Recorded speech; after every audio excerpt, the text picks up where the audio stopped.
لوگ کہتے ہیں دم کدھر سے آ گیا؟ بخاری پڑھ رہا ہوں، صحیح بخاری، ایک بڑی خوبصورت حدیث ہے، سنیے گا۔ حضرت ابو سعید خدری رضی اللہ تعالیٰ عنہ حدیث کے راوی ہیں، بخاری میں موجود ہے۔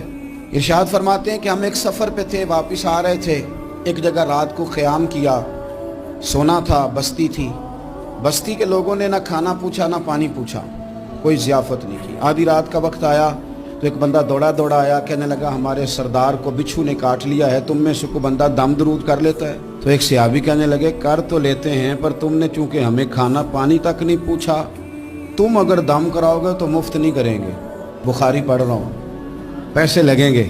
کتنے پیسے؟ بکریوں کا ایک ریوڑ پورا۔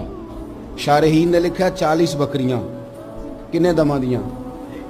او بھائی اس سے کوئی بندہ جواز نہ لے کہ پیسے لینے جائز ہیں، اس سے جواز نہ حاصل کرے۔